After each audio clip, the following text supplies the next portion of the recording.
Hola, buenas tardes. Antes que todo agradezco la oportunidad de presentar mi trabajo de ingreso en este recinto. En la historia natural de la cirrosis en fases tempranas de la enfermedad, la reserva cardíaca, al igual que la actividad de los sistemas renina-angiotensina y sistema nervioso simpático permanecen normales. Cuando un paciente pasa de una fase compensada a una descompensada, hay aumento en la vasodilatación arteriolar esplácnica. Esto lleva a la liberación de óxido nítrico y subsecuentemente esto ocasiona una disminución en la reserva cardíaca, lo que ocasiona de manera secundaria una sobreactividad del sistema renina-angiotensina, aldosterona y del sistema nervioso simpático. De manera paralela y también secundaria a estos eventos, se desarrolla la hipertensión portal, que es el factor pronóstico más importante en los pacientes con cirrosis. Para medir la hipertensión portal contamos con el gradiente de presión hepático venoso, que aquí cuando la cifra es mayor de 10 milímetros de mercurio, esta se relaciona con la aparición de complicaciones y también con un mal pronóstico, incluyendo mortalidad. De tal manera que actualmente todos los tratamientos van dirigidos a disminuir este gradiente de presión hepático venoso. Por otro lado, el péptido natriurético auricular, BNP, se libera en situaciones en las cuales hay aumento de volumen extracelular y también distensibilidad ventricular, ocasionando natriuresis y vasodilatación periférica. Por lo tanto, se puede decir que funciona como un contrapeso del sistema renina-angiotensina-aldosterona, que como vimos está sobreactivado en pacientes con cirrosis hepática. Por lo tanto, existen estudios, de hecho, en los cuales se ha observado que hay un aumento en el BNP en pacientes con cirrosis descompensada y con hipertensión portal. Aquí les muestro este estudio en el cual se evaluaron pacientes con cirrosis comparado contra el grupo control y como pueden ver aquí en la diapositiva, tanto el gradiente de presión hepático venoso como el BNP resultaron más elevados comparados con el grupo control, al igual que las diferentes variables hemodinámicas. De manera secuencial, en el grupo de pacientes con cirrosis, ustedes pueden ver aquí cómo hay un incremento en el gradiente de presión hepático, al igual que el de BNP. Por lo tanto, con esto podemos decir que existe una relación muy estrecha entre el BNP y entre el gradiente de presión hepático venoso. Por lo tanto, nosotros hicimos este estudio en el cual el objetivo fue evaluar el rendimiento diagnóstico del BNP en comparación con el gradiente de presión venosa para el diagnóstico de hipertensión portal clínicamente significativa en pacientes con cirrosis. Este fue un estudio transversal analítico realizado en el Instituto Nacional de Ciencias Médicas y Nutrición. Incluimos pacientes con cirrosis de cualquier etiología que tuvieran una medición de gradiente de presión hepático venoso. Excluimos prácticamente a cualquier paciente que tuviera alguna condición que elevara el BNP, principalmente falla cardíaca o problemas renales. Para esto realizamos medición de ecocardiograma y electrocardiograma. Para la medición del gradiente, todas las mediciones se realizaron por un grupo de radiólogos, el cual estaba cegado a las condiciones del paciente y también a los resultados del BNP. El mismo día de la medición del gradiente se tomó de sangre periférica una muestra para la determinación del BNP y en un lapso comprendido entre 2 a 4 semanas previo a la medición del gradiente realizamos endoscopía y también elastografía transitoria. Para el análisis estadístico, el tamaño de muestra se estimó esperando un área bajo la curva de 0.7 y con esto obtuvimos un total de 72 pacientes. El análisis de la prueba diagnóstica se hizo mediante el área bajo la curva, punto de corte con el índice de Juden, sensibilidad, especificidad, valores predictivos y también razones de verosimilitud.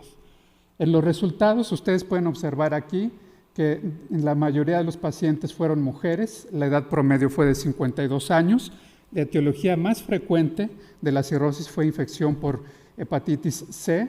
Aquí pueden observar también las características que se encontraron en la endoscopía relacionadas con hipertensión portal y también de manera interesante aquí llama la atención que la mayoría de los pacientes estaban en una fase compensada de la enfermedad.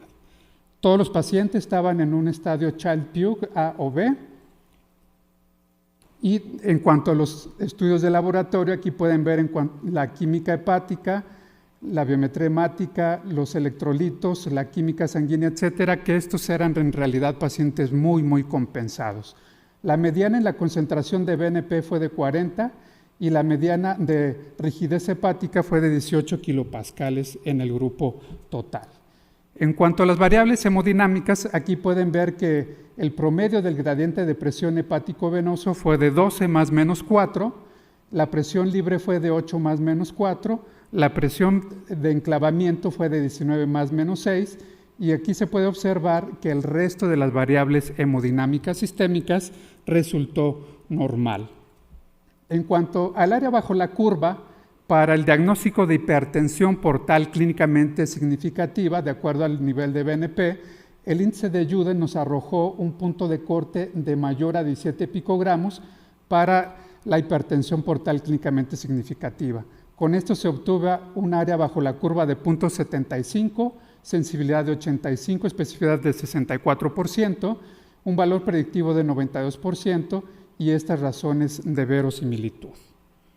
Por otro lado, después nosotros comparamos el rendimiento diagnóstico en términos de área bajo la curva con respecto de este marcador, el BNP, con otros, como el índice APRI o también la elastografía transitoria, y como pueden ver aquí ustedes, pues en realidad el BNP fue incluso superior a estos. Por lo tanto, con estos resultados podemos decir que existe una asociación entre los niveles de BNP y el gradiente de presión hepático-venoso, teniendo como punto de corte 17 picogramos de BNP para un gradiente de presión hepático-venoso mayor de 10 milímetros de mercurio, con esta área bajo la curva que es bastante buena de 0.75, una sensibilidad de 85% y una especificidad del 64%. Parece que estos valores fueran un poco bajos de BNP de 17, sin embargo, aquí les presento este estudio del Framingham, en el cual en más de 3.300 pacientes sin falla cardíaca, aquí lo que se encontró fue una mediana muy por debajo del nivel que nosotros tenemos como punto de corte para hipertensión portal clínicamente significativa. De la misma manera, incluso en aquellos pacientes, en aquellos participantes que tenían elevación de los niveles de BNP, este valor fue inferior a lo que nosotros encontramos como asociado para hipertensión portal clínicamente significativa.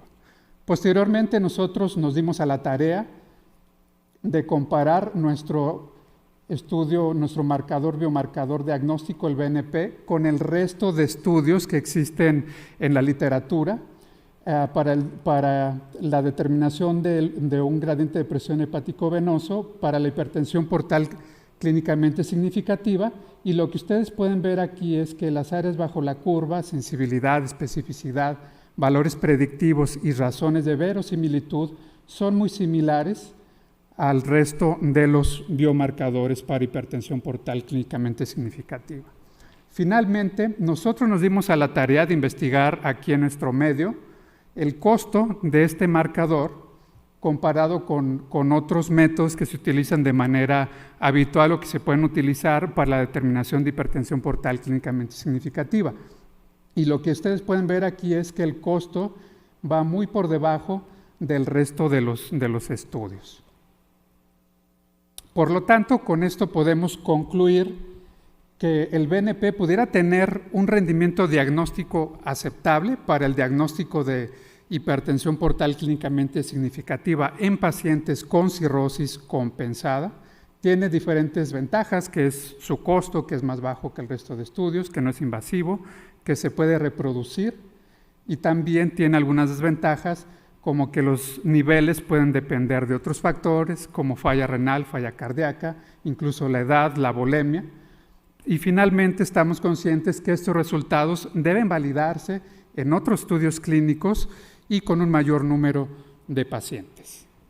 Finalmente, me gustaría agradecer a nuestro grupo de investigación, que gracias a ellos pues, hemos podido hacer cada vez más investigación. Muchas gracias por su atención. Gracias, doctor Macías Rodríguez, y bienvenido a la academia. Doctor Kersenovich.